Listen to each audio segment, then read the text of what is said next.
céu existe algo mais do que as estrelas.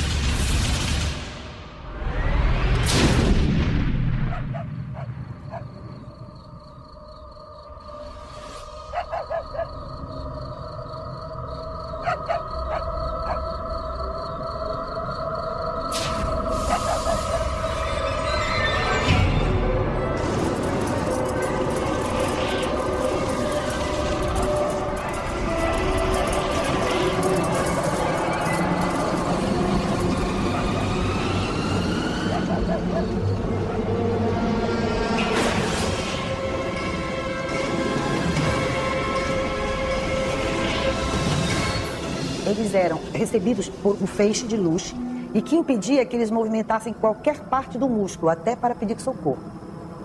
E que, a partir daí, a dor se tornava insuportável e eles eram tomados de profunda fraqueza, como se eles estivessem sendo dopados. Outros moradores da região também veem a luz misteriosa e são atacados por ela. Eu, hein? Vou dormir aqui embaixo. Brisa lá em cima, essas pedras de mosquito. Ó, amanheceu, a gente pega o rumo. Precisa chegar cedo em Alcântara. E aí, Zé? Vai dormir no cafofo? Vou arrumar meu campo por aqui. Precisando de um bom descanso hoje. Esse dia é cansativo. Esse foi. Até amanhã. Eu vou prender a âncora. Até amanhã. Vocês guardaram o peixe, gente? Eu guardei tudo, já. Olha lá, hein? Você vai acordar mexendo.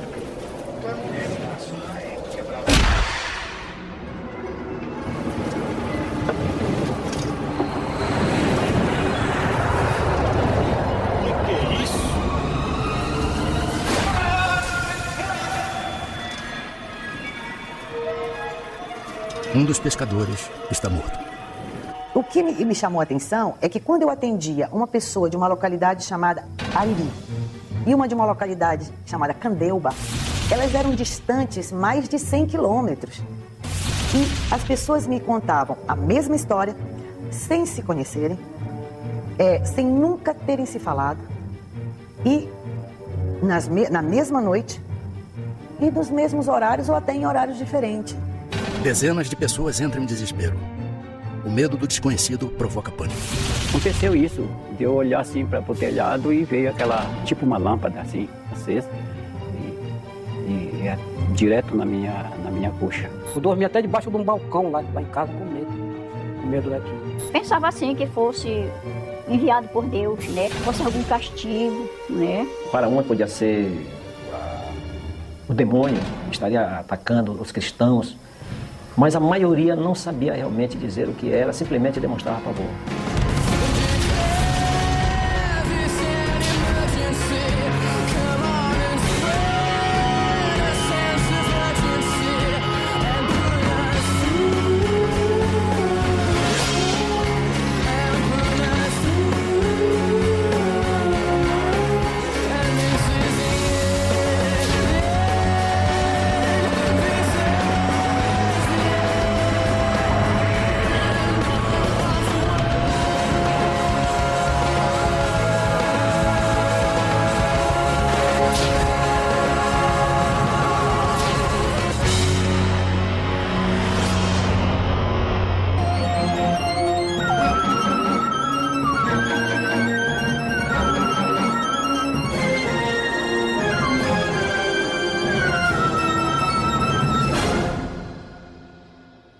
Boa noite. O Linha Direta Mistério continua a série de reportagens sobre fatos estranhos que desafiam especialistas e provocam medo. Hoje você vai conhecer uma impressionante história sobre discos voadores, numa região formada por 20 municípios, conhecida como Salgado, no litoral do Pará, no norte do Brasil. Tudo começou com uma luz no céu. Em seguida, uma série de ataques a pessoas. Depois, o pânico tomou conta de uma região inteira e a população se armou para combater os seres extraterrestres.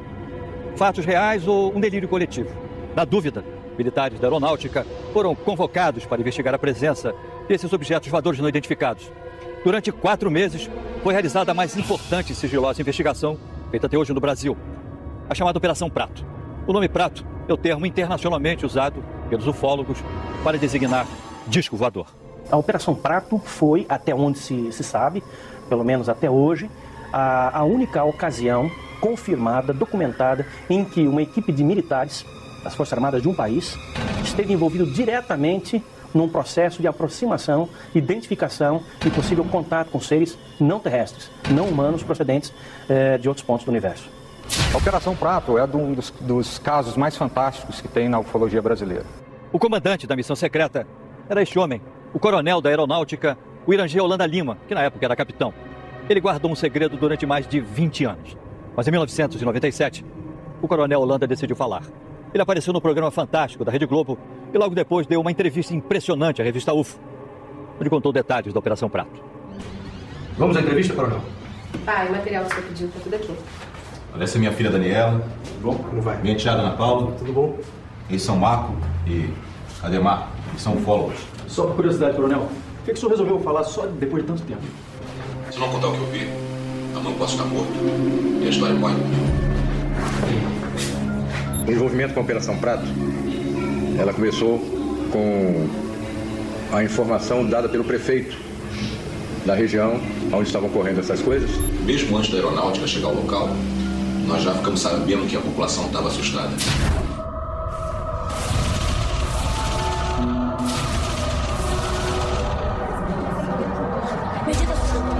Clínica de pânico.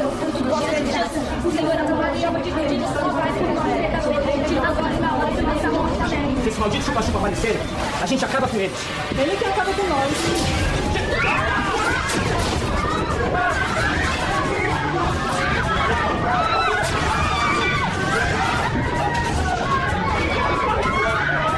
Qualquer buraquinho que tivesse, aquela luz passava e eu tinha a pessoa. E a arma nossa aqui, já sabe que é pau, pedra, uma espingardadinha carregada pela boca.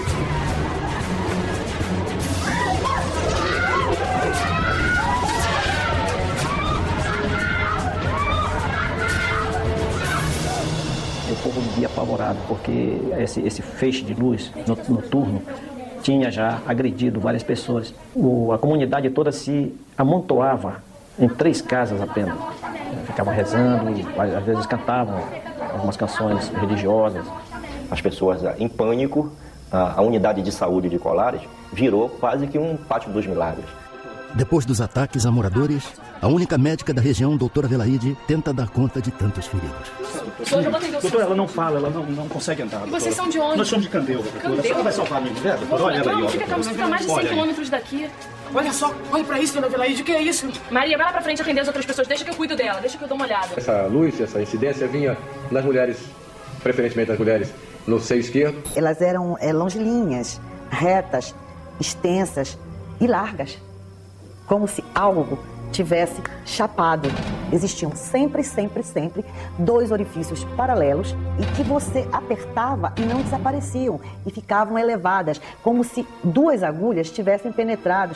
Que as queimaduras de uma pessoa necessitam de aproximadamente 96 horas para que a pele entre em necrose, fique enegrecida e entre em necrose. Só que as queimaduras que eram feitas nas pessoas, a necrose era imediata. Realmente eu fiquei espantado de ver o que eu vi naquelas pessoas. O que seria o resultado da atividade dessas luzes, que ele chamava de chupa-chupa. E virou chupa-chupa, por causa desse chupando o sangue, chupa-chupa. Dezenas de famílias deixam a cidade, inclusive algumas autoridades.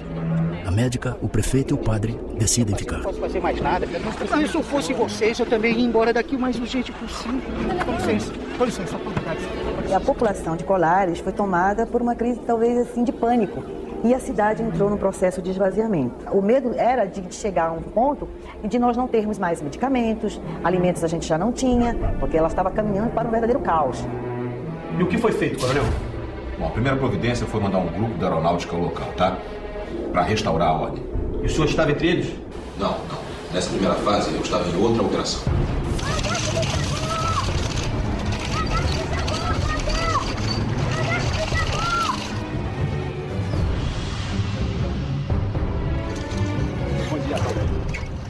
Tudo bem. Nós estamos aqui numa missão para aeronáutica. Graças a Deus que vocês chegaram. As pessoas estão desesperadas. A senhora quem é? Ela é a doutora Adelaide. Eu acho que nós vamos precisar muito da senhora. Esse é o prefeito. Bom dia, prefeito. Tudo bem? Bom, eu gostaria que o senhor explicasse pra gente o que está acontecendo exatamente. Eu só vou pedir um momentinho que a gente precisa montar o acampamento. Tudo bem? Você pode me acompanhar aqui na sombra? Pois não. Que algumas pessoas podem compartilhar, de repente, de uma situação emocional e essa situação emocional se propagar.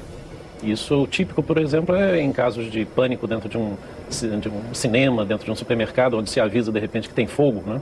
Então as pessoas de repente saem correndo, umas passam por cima das outras, há mortes, etc. E de repente o supermercado ou o cinema nem estavam pegando fogo. Existem explicações científicas, existem vários fenômenos atmosféricos raros, mas interessantes, vendo lampejos no céu, luzes estranhas. Sempre, não é de hoje isso, assustaram as pessoas, né? Mas eu acho também que quando você acredita em milagre, você vai ver milagre com muito mais facilidade do que se você for uma pessoa que não acreditar nos milagres. Se fosse realmente algo de alucinação ou histeria, a aeronáutica jamais iria destacar uma equipe tão grande para fazer esses tipos de observação. Segundo testemunhas, o primeiro posto de observação da aeronáutica foi montado aqui embaixo dessa árvore, na praia do Humaitá, na ilha de Colares, a cerca de 100 quilômetros de Belém. Essa região era considerada o ponto de maior incidência do fenômeno, onde as luzes que apareciam no céu atacavam em seguida as pessoas. Naquela época, os civis foram proibidos de frequentar a base militar montada pela aeronáutica.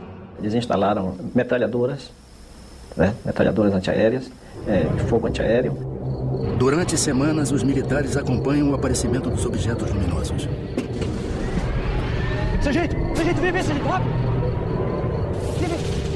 Olha lá! Pega a câmera, rápido! Vamos lá! Vai, filma isso! Tô filmando.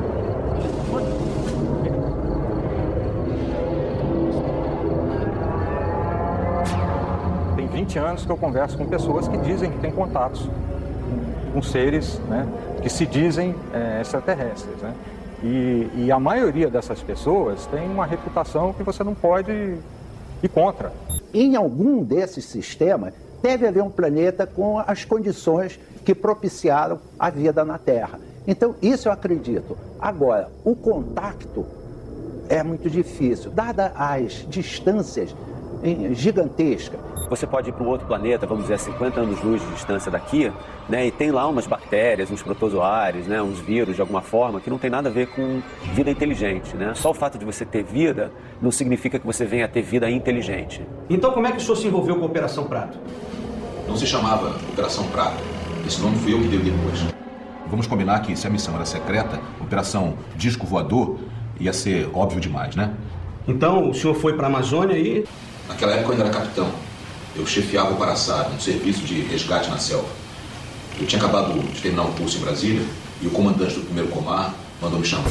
Segundo testemunhas, o relatório enviado pelos militares sobre o fenômeno das luzes impressiona o comando da aeronáutica. Capitão Landa, o senhor acredita em discos voadores? Acredito no que eu posso ver, coronel. Objetos não identificados foram vistos nesta região. A maioria dos objetos apareceu aqui, perto da ilha de Colares. É um povoado com muita fé, mas sem nenhuma instrução. A maioria são pescadores e lavradores. E como é que eles estão reagindo? A nossa equipe enviou esse relatório. Leia, por favor. E um analista psicológico que fazia parte da própria operação, ele chegou a redigir um relatório assinando embaixo o seguinte, que se aquele fenômeno não cessasse, ou se alguma coisa não fosse feita para preparar aquela população para conviver com aquele tipo de situação, ele temia que os mais fracos de espírito, essas são as palavras do próprio relatório, passassem a buscar a autoaniquilação, ou seja, um processo de suicídio em massa. É impressionante, coronel. Parece até filme de ficção científica daqueles que... Mas não é. Capitão Landa, eu quero que o senhor assuma o comando desta missão. Entendido? Dispensável. Dura de Yolanda era um cara bastante destemido, por isso até que ele foi escolhido. Ele tinha a noção muito clara de que objetos voadores não identificados existiam. Ele acreditava em vida em outros planetas e acreditava que os discos voadores realmente eram um fato legítimo. Mas ele não acreditava que os fenômenos que estavam acontecendo naquela região tivessem qualquer coisa a ver com discos voadores. O capitão Holanda chega à cidade. É a maioria aqui da região, capitão. De algumas cidades próximas daqui. E as lesões são todas idênticas?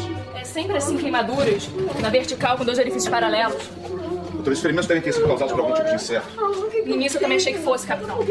Mas agora são tantas as pessoas com as mesmas características que eu não sei mais. Doutora, a senhora acredita em chupa-chupa? O senhor acredita? Eles me procuravam diariamente para saber o número de pessoas que eu tinha atendido, as entrevistava. Dizia que não era para se apavorar, que aquilo, né, devia ter vindo do céu ou um planeta, uma coisa, aí ia confortando as pessoas, né. A senhora pode me contar como isso aconteceu? Foi um chupa-chupa, doutor.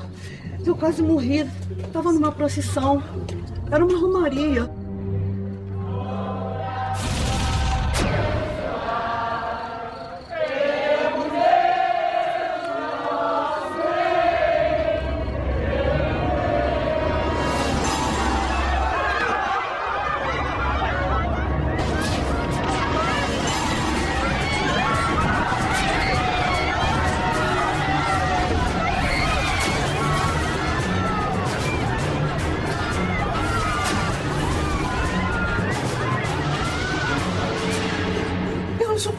moço, doutor, me salva, me salva. Os sargentos que estavam na operação, eles brincavam muito comigo porque eu sempre dizia que não acreditava naquilo. Capitão! O que é isso, doutor? O povo acende fogueiras e grita pra se defender. Eles acham que assim estão espantando os discos voadores. Bobagem, não é nenhum disco voador. Olha, capitão, eu não estaria tão certo disso, hein? Eu só vou ficar convencido quando uma nave passar por cima da minha cabeça. A equipe de observação comandada pelo capitão Holanda era formada por mais de 60 pessoas, entre militares do serviço secreto, médicos e até psicólogos que vieram à cidade com o objetivo de acalmar a população. Nesse local, a chamada Praia do Machadinho, o capitão Holanda viveu uma experiência que o marcaria pelo resto da vida. Não adianta, essas luzes não me convencem, isso não passa de um fenômeno atmosférico. Mas, capitão, o senhor fotografou as luzes? Exatamente, fotografei luzes, nada mais do que luzes. Não adianta, o capitão só vai acreditar quando uma nave dessas passar em cima da sua cabeça, né?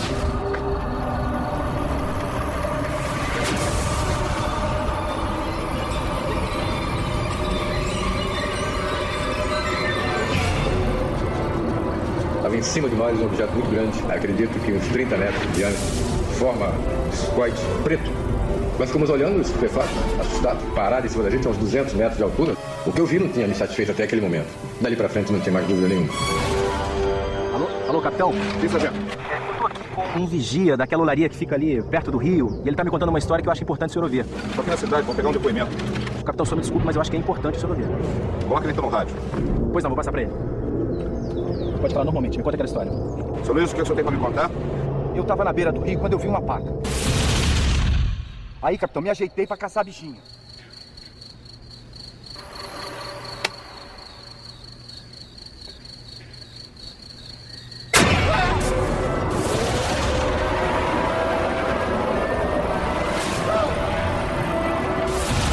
Mas o senhor pode levar até o local onde o senhor viu essas luzes? Quê? E lá outra vez, capitão? Nós tivemos oportunidade de chegar a uma pessoa que tinha tido um avistamento impressionante.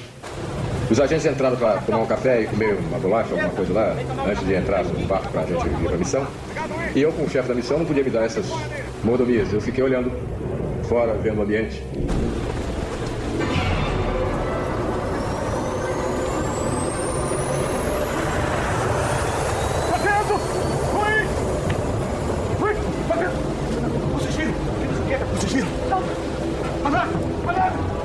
Mas tinha uma luz muito forte, verde e uma luz vermelha, e fazia um barulho, como se fosse uma turbina, não era um barulho de um jato. Era aquele silvio, um barulho assim. E ele mergulhou em cima de onde nós estávamos, na casa onde nós estávamos. Nenhum piloto faria uma coisa dessa, porque isso é morte, certo? O capitão Holanda vai ao lugar onde o vigia teria visto o fenômeno e fica decepcionado. Foi neste local que o senhor viu as luzes? Eu estou dizendo pro senhor, seu capitão, olha, luz, aquela coisa surgiu de trás daquela idade. De repente veio aquele clarão em cima de mim. Eu vim correndo, porque eu me assustei, a luz passou em cima aqui de mim, uma luz vermelha. Olha, nós já estamos há mais de 3 horas aqui e nada acontece. Sargento, vamos embora. Seu Luiz, muito obrigado, vamos mudar.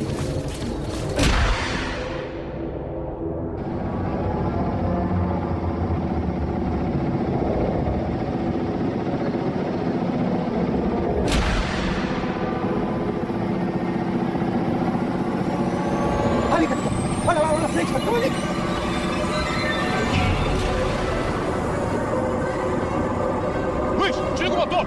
Agora a gente vai passar a noite aqui! Soldado! No binóculo!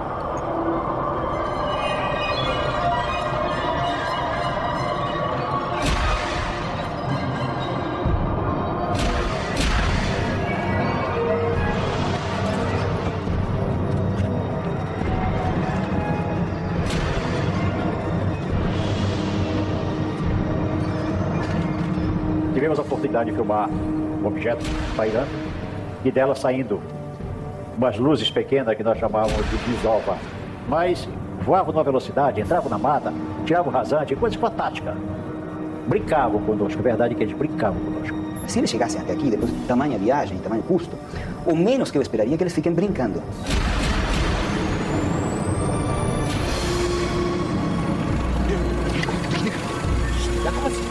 Desliga que eu quero ouvir o barulho do aparelho.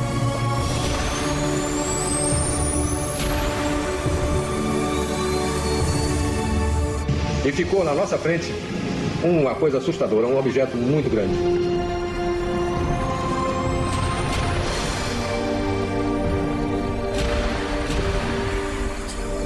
ele deve ter acionado realmente alguma propulsão que não devia ser acionada próximo de nós, porque nos danificaria. Então havia alguma pessoa, alguma inteligência ali dentro que comandou isso.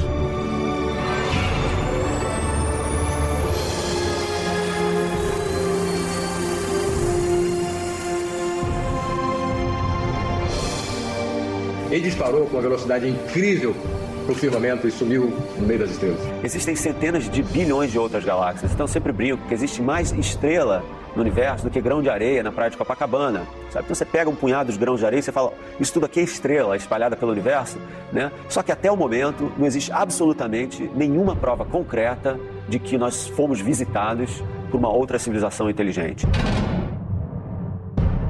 Aqui ficava o antigo centro de Colares, onde existiam apenas a prefeitura, 2 escolas, a igreja, além de um cartório e de um pequeno posto de saúde. Colares parecia uma cidade fantasma. A maioria dos seus moradores tinha fugido para o continente. As poucas pessoas que permaneceram na ilha ficavam trancadas dentro de casa, com muito medo. Quando nós estávamos chegando, tipo, uns 50 metros da minha casa, ela bateu em mim e apontou para cima. Eu tenho que pedir pro prefeito monitorar. Aí, o que foi? O que foi, Maria? O que tá passando mal?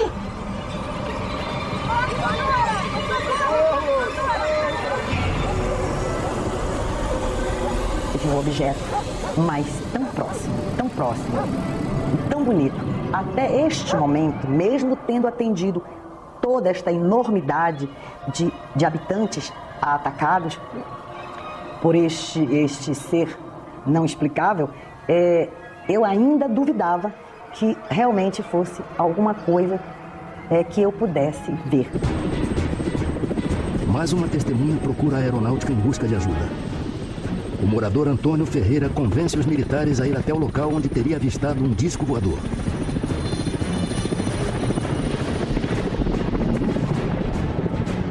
Ele vinha naquela direção. Ok, está indo já. Vamos lá, vamos na direção que ele está falando aí. É um voo rumo ao desconhecido. Eu entendi, está indo lá. Naquela frente. O que é isso? De repente, uma surpresa. O que é isso? O que é isso? A aproximação com a nave provoca uma pane no helicóptero, mas os militares conseguem retomar o controle do aparelho. E na hora o piloto explicou por que o helicóptero começou a descer? Ele explicou devido à nave que paralisou. A jet toda parou, só funcionou a hélice de cima, nós viemos baixando. Quando ele viu que nós viemos se aproximando do chão, ele rodou e acionou nossa alavanca e funcionou. Segundo os ufólogos, num relatório para a aeronáutica, o capitão Holanda se rende às evidências. Ele chega a desenhar as formas de vários objetos voadores não identificados e garante que eles sobrevoam os céus do norte do Brasil. Em torno de 9 formas. 9 mais, pouco mais. Está tudo escrito, tudo desenhado, tudo fotografado no relatório. Fotografia, mais de 500. E filmes foram feitos 4. Um era da Força Aérea, da FAB. Não é um material cunhado por um ufólogo civil, alguém que seja um entusiasta disso. Não, isso foi cunhado, isso foi registrado à moda militar, com todo o rigor necessário.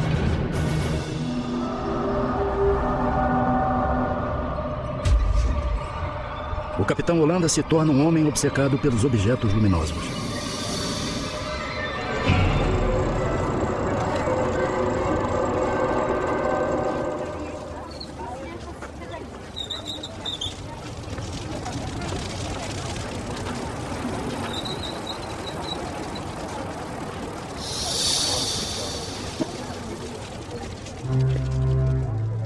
É difícil uma pessoa passar por tudo que ele passou sem ter se modificado interiormente profundamente.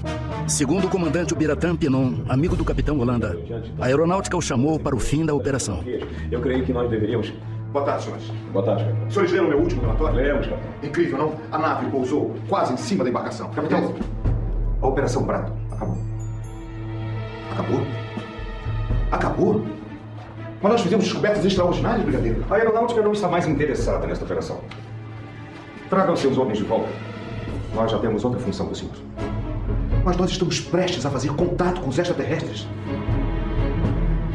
A Operação Prato está oficialmente suspensa, capitão. Ouviu bem? Sim, senhor. Com licença. E o que a aeronáutica vai fazer com todas essas informações? Capitão, nada o impede de continuar investigando sozinho. É exatamente isso que eu vou fazer agora. Com licença. A FAB parou por 4 meses de operação, ela mandou parar. Aí nós continuamos. Eu continuei. Segundo testemunhas, em março de 1978, os fenômenos pararam de assombrar o litoral paraense. Ainda procurando as naves, capitão? O senhor não desiste, hein? E a senhora já esqueceu, doutor? O que acontece é que eles nunca se afastaram daqui. Até hoje, eles continuam aparecendo. Acredito muito que eles estão entre nós, vivendo igual a nós, alguns deles, procurando uma maneira de nos conhecer melhor. Você não sabe se a pessoa que você está conversando é o alienígena ou não.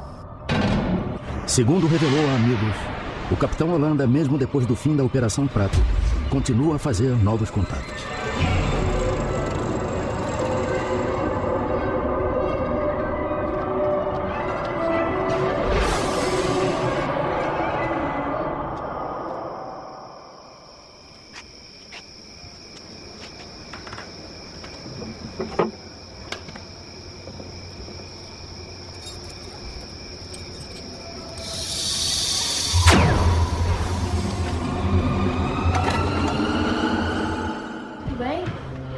Eu acho que tem que ter uma... a presença de um extraterrestre, a gente vê um ET e a gente poder trazê-lo aqui para entrevistá-lo. Aí a gente vai acreditar realmente. Mas isso não quer dizer que a vida extraterrestre não seja possível. É possível. Hoje, nas noites de Colares, só vemos estrelas. As poucas pessoas, na época, foram vítimas do fenômeno, que ainda moram por aqui, dizem que as marcas de queimadura sumiram com o tempo. O coronel Holanda manteve a sua missão em segredo até 1997. Então ele resolveu dar uma entrevista e contou tudo o que sabia. Coronel, e o que foi feito de todo esse material? Filmes, fotografias? Não sei. A aeronáutica recolheu tudo. Tá? Tudo foi encaminhado, foi entregue ao comandante, de lá encaminhado ao comando em Brasília. Eu não sei realmente onde está. Eu até brincava. Cadê o meu filme? Ah, tá guardado. Tá guardado até hoje. Coronel, o senhor não sabe como essa entrevista foi importante. Eu sei. Eu sei. Os ufólogos costumam dizer que a aeronáutica tem arquivos secretos sobre extraterrestres, sobre objetos voadores não identificados. Existe mesmo isso? Não, esse é objeto de ficção. Na realidade, não existe isso. A Força Aérea tem até um documento dizendo como os seus militares devem reagir em caso de um possível contato. E como deve ser o contato com a imprensa. E a primeira coisa que se fala, ó, negue. Eu fiz parte da comissão sigilosa do governo brasileiro. O presidente era o brigadeiro José Vaz da Silva. A primeira pergunta que eu fiz a ele, mas por que o interesse dos militares pela ufologia? Ele disse, porque esse é um assunto de segurança nacional. E nós estamos interessados em conhecer da estratégia dos UFOs as intenções deles.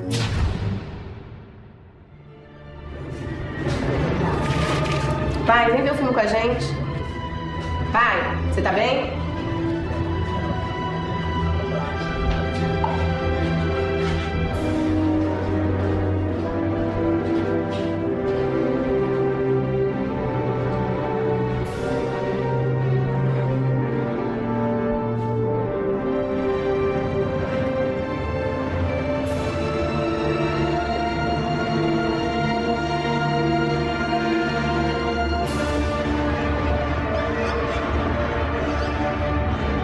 E a enteada chamam pelo pai. Ele se enforcou com o cordão do roupão dele. Ele amarrou numa parte alta da cabeceira da cama. Ele vinha sofrendo um processo depressivo que periodicamente se estabelecia de maneira mais acentuada há muitos anos. Pode todo mundo dizer que o Holanda praticou um suicídio. Eu não vou acreditar em suicídio de jeito nenhum. E acredito que, por um motivo qualquer, acontece algo com as pessoas que vão além dos seus conhecimentos ou falam algo de que não estão autorizados a falar.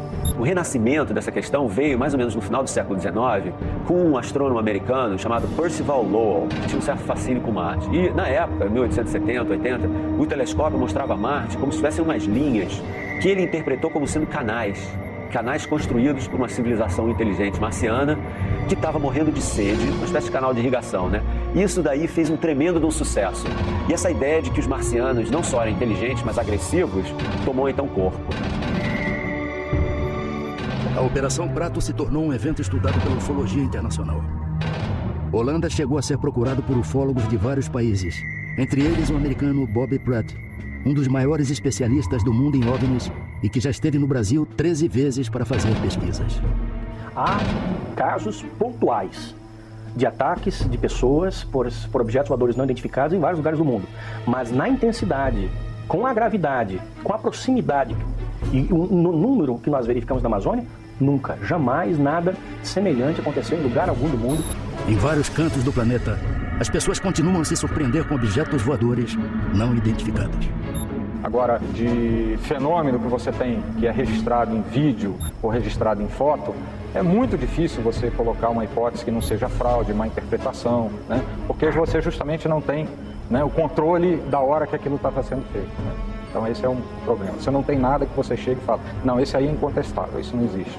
Por que eles vieram à Terra sugar sangue de brasileiro e não de africano? Não sei.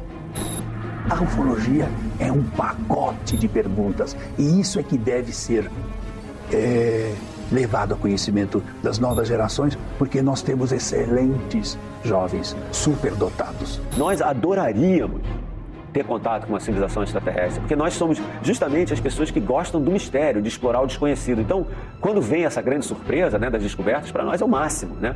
Mas a gente também tem que tomar cuidado, né? Porque a gente não pode se iludir com provas falsas. Todo mundo ficava com medo desse chupa-chupa. Isso não é lenda não, seu Moacir? Ah, porque lenda é mentira, né? Não, mas isso não é mentira não, isso é verdade. Foi verdade mesmo. Mira, ven, ve para las antenas. Ve para las antenas. Em maio deste ano, pela primeira vez, a aeronáutica aceita receber ufólogos em sua sede em Brasília. O objetivo da visita é pedir a abertura dos arquivos sobre discos voadores. O comando da aeronáutica não quis gravar entrevista sobre a Operação Prato, mas aceitou responder a perguntas por escrito. O Linha Direta encaminhou 30 perguntas. Em resposta, o Centro de Comunicação Social da Aeronáutica limitou-se a enviar uma nota ao programa.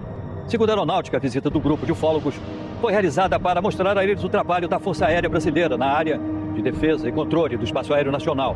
Sobre a Operação Prato, continua a Aeronáutica. Pode-se imaginar que a Aeronáutica realiza investigações científicas a respeito de todo tipo de fenômeno aéreo.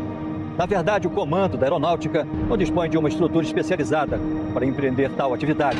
Com relação à Operação Prato, o comando da Aeronáutica possui apenas registros baseados em dados que teriam sido repassados por um dos participantes dessa atividade. Foi produzido um relatório com diversos depoimentos, aparentemente sem fundamentação científica. Em todo o mundo, muita gente acredita e até espera um contato com seres de outro planeta. Alguns até dizem que foram levados por seres extraterrestres e depois conseguiram voltar à Terra. Outros duvidam que exista vida inteligente em outros planetas. Se os ETs existem, afinal, de onde vêm? Quem são? E o que querem? Essas perguntas ainda aguardam respostas. E você? Acredita? Ó Deus do tempo, dá-me luz. Ó Deus do tempo, nesse momento menor, pra eu saber se eu